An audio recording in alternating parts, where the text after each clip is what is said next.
The stars stretched endlessly before the stellar dawn as it cruised through the Orion arm of the galaxy. Captain James Walker stood at the bridge's main viewport, his weathered hands clasped behind his back. 20 years of space service had taught him to trust his gut. And right now, something felt off. "Status report," he called out, his voice steady despite his unease. "All systems normal, Captain," replied Ann Miller from her engineering station. Her fingers danced across the holographic controls as she monitored the ship's vital signs. "The new quantum drive is performing exactly as expected." Robert Thompson looked up from his science station, his gray eyes reflecting the blue glow of his screens. "Long-range scans are clear. We should reach the diplomatic rendezvous point in approximately 6 hours." The Stellar Dawn was humanity's pride, their most advanced ship and a symbol of how far they'd come since first reaching for the stars. Its sleek design and powerful engines represented the best of human engineering. The ship carried Earth's diplomatic team to a historic meeting with the Galactic Council, where humanity would finally take its place among the spacefaring races. Walker was about to respond when the ship's sensors suddenly screamed to life. Red warning lights flooded the bridge as Thompson's hands flew across his console. "Multiple ships dropping out of faster-than-light travel," Thompson shouted. "Configuration unknown. They're not in our database." Before Walker could issue orders, 3 massive vessels materialized around the Stellar Dawn. Their dark hulls seemed to absorb light rather than reflect it, and their design was unlike anything humanity had encountered before. They were all sharp angles and geometric patterns, with no visible weapons or propulsion systems.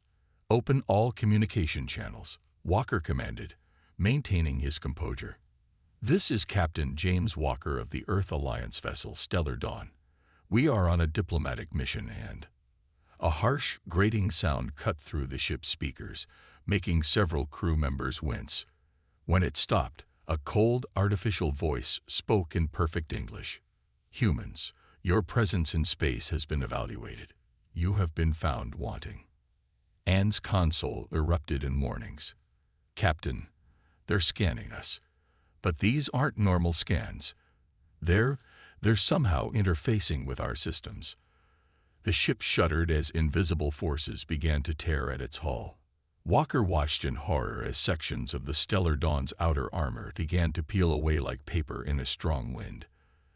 The unknown aliens weren't just attacking them. They were systematically taking their ship apart. "Shields at maximum," Walker ordered. "Evasive maneuvers." "Shields are having no effect," Ann reported, her voice tight with frustration. "Whatever they're using, it's bypassing all our defenses. It's like they're unmaking us at a molecular level." The artificial voice spoke again. "We are the Vex. Your technological advancement follows an unacceptable pattern. Your species relies too heavily on emotion and instinct. You are inefficient, chaotic, a potential threat to galactic stability." Walker gripped his command chair as the ship lurched violently. "Get us out of here. Emergency jump. The quantum drive isn't responding." Ann's fingers flew across her controls. "They've locked onto our systems somehow. I'm trying to. Wait." Her eyes widened. "Captain, they're copying our database. They're stealing everything. Our technology, our research, our defense protocols." Through the viewport, Walker watched as pieces of his ship floated away into space. The Stellar Dawn, humanity's greatest achievement, was being dissected like a lab specimen. The bridge crew worked frantically at their stations, but nothing they tried had any effect on the Vex ships. "Your species will cease all space exploration immediately," the Vex voice announced. "Return to your planet. Any further attempts to expand beyond your solar system will result in your extinction. We have analyzed your capabilities fully. You cannot resist." Walker exchanged looks with his senior officers. Ann's face was flushed with anger, while Thompson's expression was one of fascination despite their dire situation. They all knew what this meant.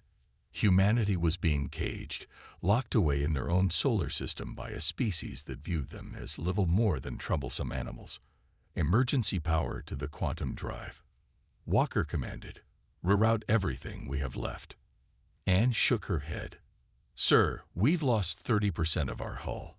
If we try to jump now, better to risk it than surrender humanity's future to these things," Walker cut in. "Do it." Anne nodded and began the emergency procedures. The ship groaned around them as power was diverted from every remaining system to the quantum drive. Warning klaxons blared as multiple systems redlined. The Vex voice returned. "Your attempts to resist air." The rest of the message was cut off as Anne slammed her hand down on the emergency jump activation. The damaged Stellar Dawn lurched sickeningly as it tore its way into quantum space. The bridge crew was thrown against their stations as the ship shuddered and screamed around them. "Hull breach on decks 3 through 7. Thompson reported over the noise. "We're losing atmosphere. Emergency containment fields holding at 60%. Anne added. "The quantum drive is way beyond safety limits. We need to drop out now." Walker held on as his ship fell apart around him. "Get us as far as we can. We need to warn Earth." The next few minutes were chaos as the Stellar Dawn limped through quantum space, bleeding atmosphere, and leaving a trail of debris behind it. When they finally dropped back to normal space, the ship was barely recognizable as the proud vessel that had started the journey. Anne's voice was quiet as she read out the damage report. "We've lost most of our outer hull. Life support is running on backups. The quantum drive is, well, it's basically molten slag now. But we're alive." She looked up at Walker. "And we're still in space." Walker stood slowly, looking at his battered but unbowed crew. "Send out a distress signal to Earth. They need to know what happened here. The Vex thought they could break us, send us running back to our planet with our tails between our legs." He walked to the viewport, where Earth's sun was visible as a distant point of light. "But they made a mistake. They showed us their power, their technology. And now," he turned to face his crew, his expression hardening with determination. "Now we know what we're up against. They broke our ship." A smile slowly spread across his face. "Then we'll just have to build a better one." Anne and Thompson exchanged looks, and Walker could see the same fire in their eyes that he felt in his heart. The Vex had meant to discourage humanity from reaching for the stars. Instead, they had just given humanity's best and brightest the challenge of a lifetime. As emergency beacons activated and the backup systems hummed around them, Walker knew that this wasn't the end of humanity's journey to the stars. It was just the beginning of something much bigger. The Vex had shown their hand. And in doing so, they had given humanity exactly what it needed to surpass them. The race to build humanity's answer to the Vex threat had begun. The Luna shipyards buzzed with activity as engineers and workers moved across its vast construction base. 3 weeks had passed since the Stellar Dawn limped back to Earth, and humanity had not wasted a single minute. The attack had shaken Earth to its core, but instead of cowering in fear, people had responded with determination. Ann Miller stood in front of a holographic display, studying the twisted pieces of metal that had once been part of the Stellar Dawn's hull. Dark circles under her eyes showed how little she had slept, but there was an intense focus in her gaze. "Look at this," she said as Captain Walker approached. "The Vex didn't just tear our ship apart. They rewrote its basic structure. The metal itself was transformed at an atomic level." Walker leaned closer to the display. "Can we replicate it?" "Better." Anne's tired face broke into a smile. "We can improve it. The Vex are incredibly advanced, but they're also rigid. They do everything the same way, every time. But we humans, we get creative." She waved her hand, and the hologram changed to show a new ship design. It was unlike anything humanity had built before. A perfect blend of sharp Vex-like angles and smooth human curves. "I call it Project Phoenix," she said. "We're not just going to rebuild. We're going to take everything we learned from the Vex attack and make something entirely new." Robert Thompson walked in, carrying a stack of data tablets. "The quantum field analysis is complete," he announced. "You won't believe what we found in the debris." He set down the tablets and pulled up his own holographic display. The Vex don't just use technology. They fold space and time around themselves. But their method is wasteful. They brute force their way through dimensional barriers. And you think we can do better? Walker asked. Thompson nodded eagerly. Much better. Human brains are amazingly good at recognizing patterns and making intuitive leaps. We've already found 3 ways to improve their quantum field manipulation techniques. The project grew rapidly. Word spread across Earth about the ambitious plan, and soon the best minds from every nation were arriving at Luna shipyards. The old rivalries between countries faded as humanity united against a common threat. In one of the smaller research labs, Anne worked with a team testing new hull materials. They had discovered that by introducing controlled chaos into the molecular structure, they could make metals that were both stronger and more adaptable than anything the Vex had shown. It's like teaching the metal to think, she explained to Walker during one of his daily visits. The Vex build perfect structures, but perfection is fragile. Our design embraces imperfection, uses it as a strength. But not everyone agreed with their approach. In a heated meeting with Earth's military leaders, several generals demanded they focus on building weapons instead of a new exploration vessel. The Vex threatened to destroy us. One general thundered, pounding his fist on the table. We need battleships, not some fancy science project. Walker stood up slowly, commanding attention without raising his voice. The Vex didn't attack us because we were weak, he said. They attacked because they feared what we might become. If we respond with only weapons and war, we prove them right. But if we build something greater, something that shows the true potential of humanity. He let his words hang in the air. The room fell silent as his message sank in. Finally, the project received full approval to continue as planned. Weeks turned into months as the work continued. The new ship took shape in the largest construction bay, its hull gleaming under the work lights. But with progress came problems.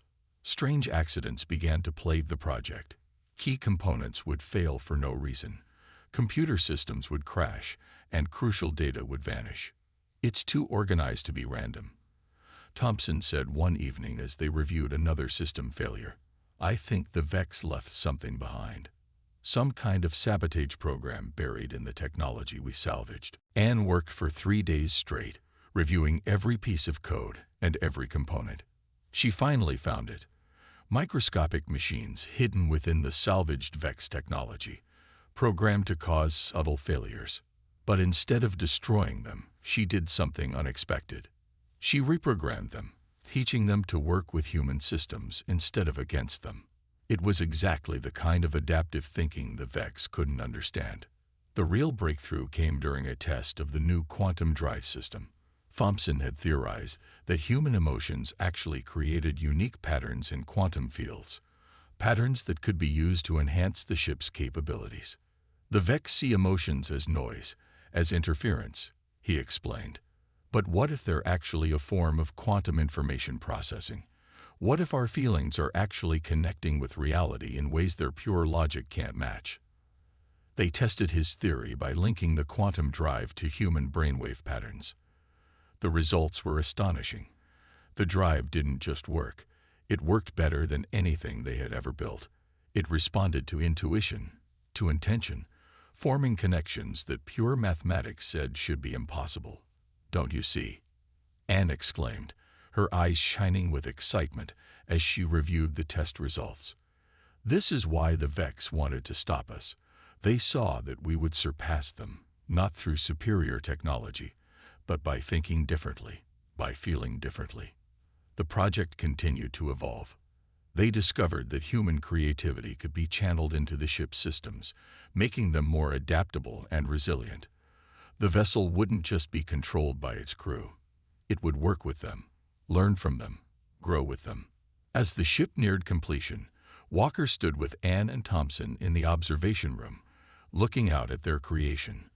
The vessel's hull seemed to shift and flow in the light, its surface a testament to the marriage of human intuition and advanced technology. It's beautiful, Anne said softly.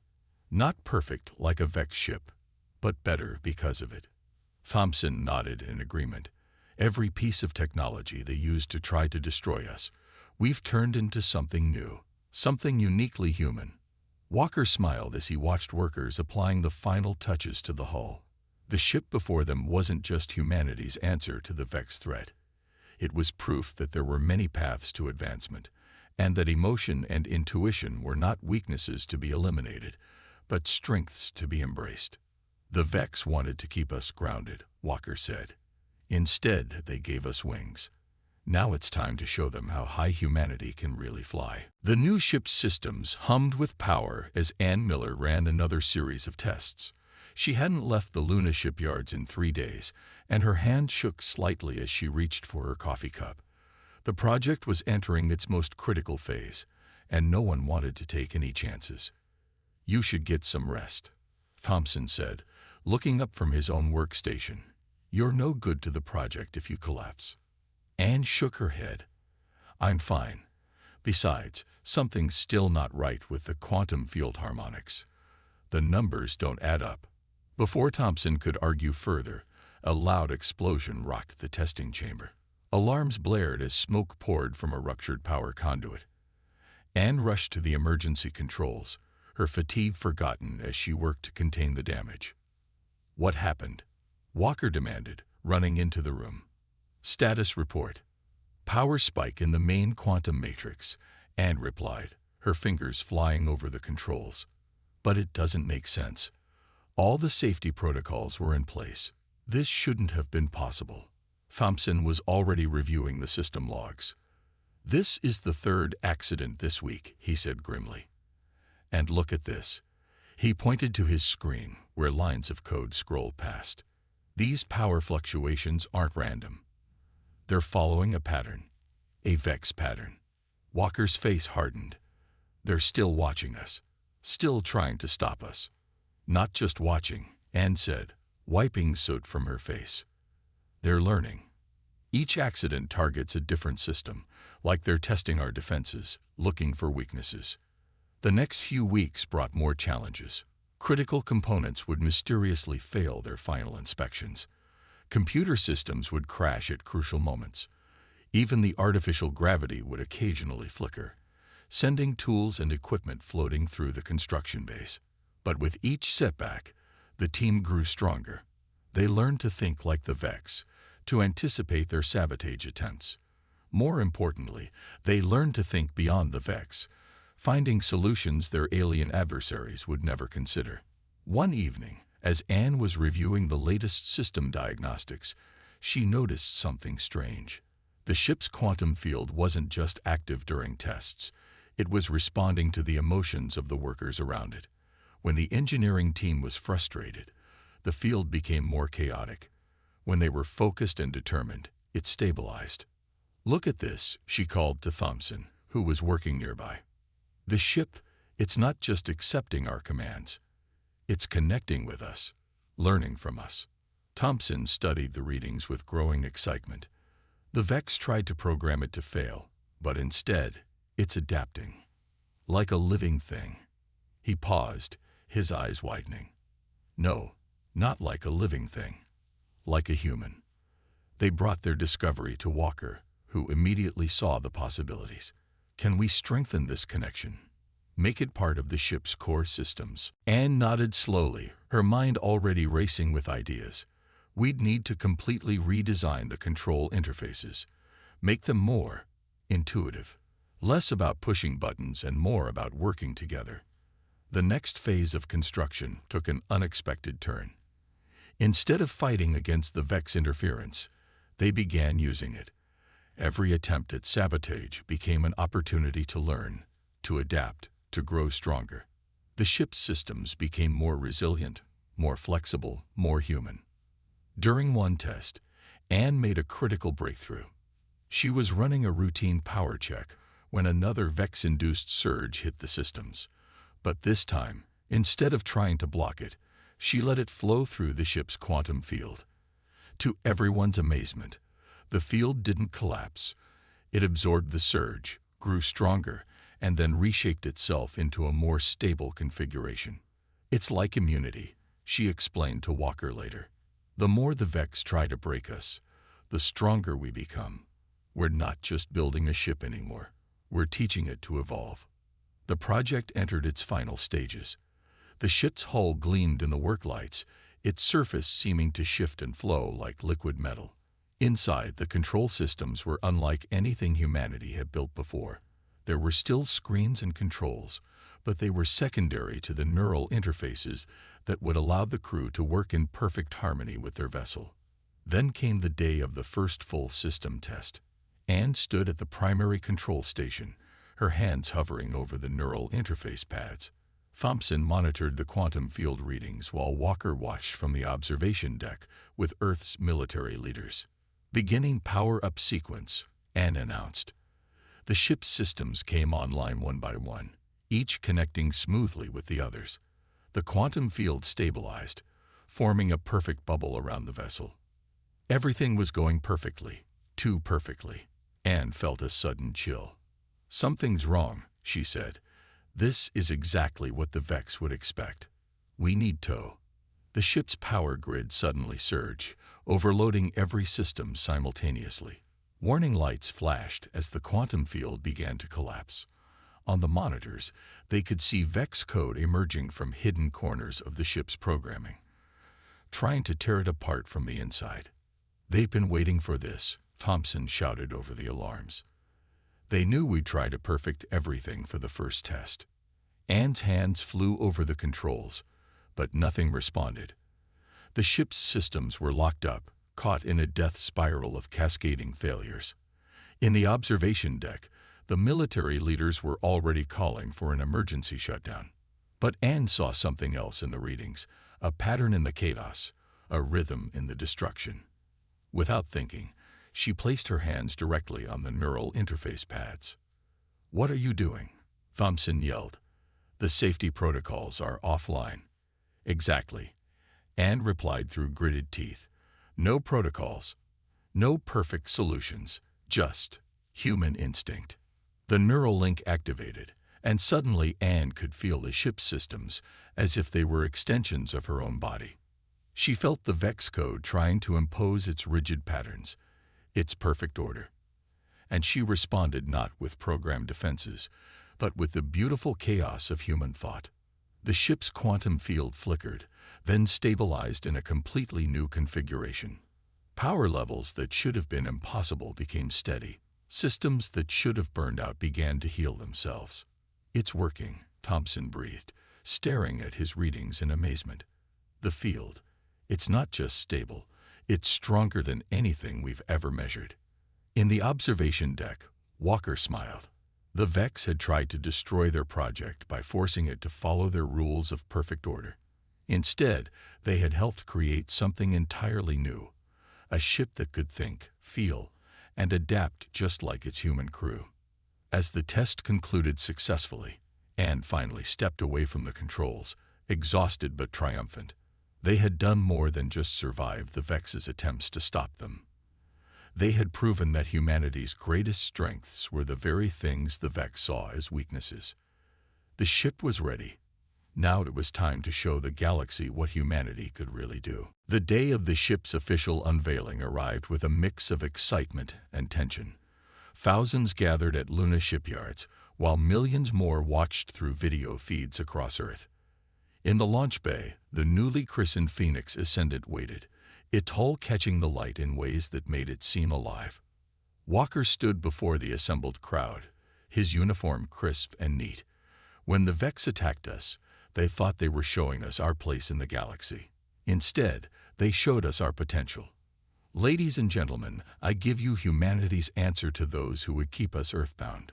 The massive bay doors opened, revealing the Phoenix Ascendant in all its glory. Gasps of wonder echoed through the crowd. The ship was beautiful, but not in the cold, geometric way of Vex vessels.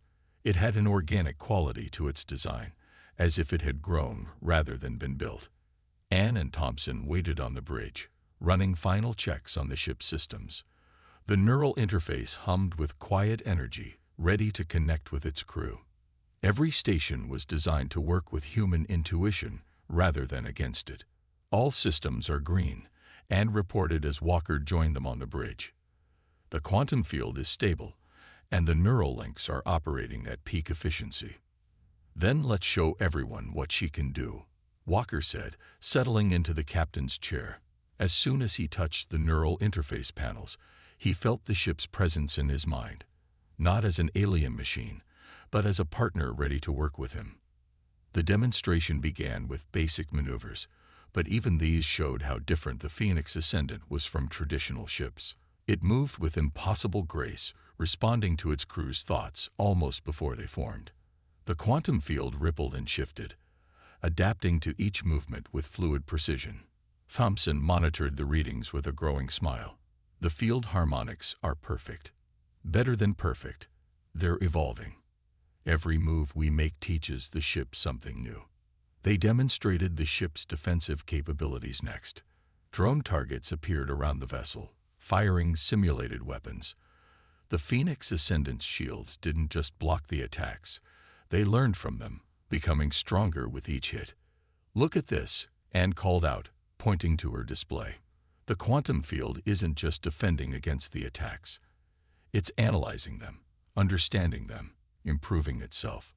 The crowd watched in amazement as the ship performed maneuvers that should have been impossible. It could alter its quantum state almost instantly, seeming to be in multiple places at once. Its hull could reconfigure itself on the fly, adapting to any situation. But the real test came unexpectedly. During a high-speed maneuver, Thompson's sensors picked up an anomaly. "Energy spike," he shouted. "Something's coming through." A familiar dark shape emerged from space nearby. A Vex scout ship. It had been watching, waiting for this moment. Before anyone could react, it fired a beam of energy directly at the Phoenix Ascendant. The crowd gasped, expecting destruction. But something incredible happened instead. The quantum field caught the beam, not just blocking it, but absorbing its energy. The ship's systems processed the attack, learned from it, grew stronger. Walker felt the ship's response through the neural link. It wasn't afraid or angry. It was curious, eager to learn, just like its human crew. "Send them a message," he ordered. "Show them what we've learned." The Phoenix Ascendant's quantum field expanded, reaching out to the Vex vessel. But instead of attacking, it began to communicate in pure energy patterns.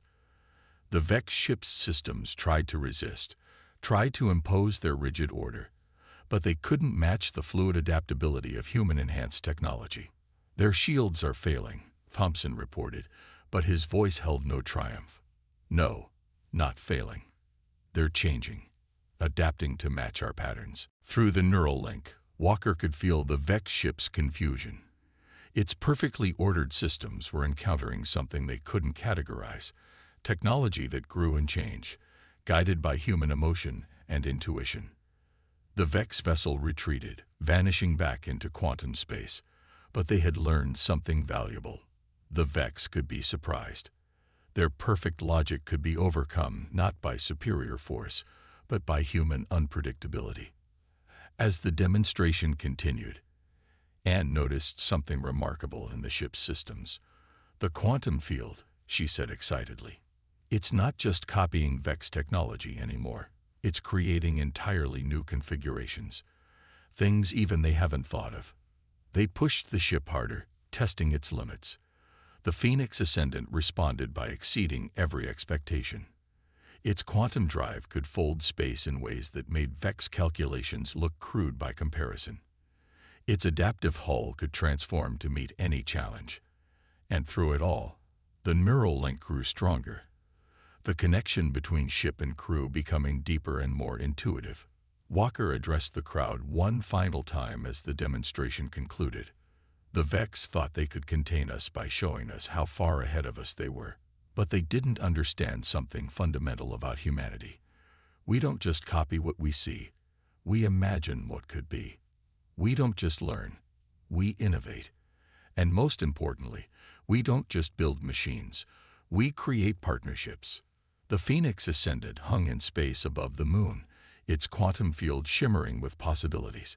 It represented more than just humanity's response to the Vex threat. It was proof that there were many paths to advancement in the universe, and that emotion and instinct could be just as powerful as cold logic.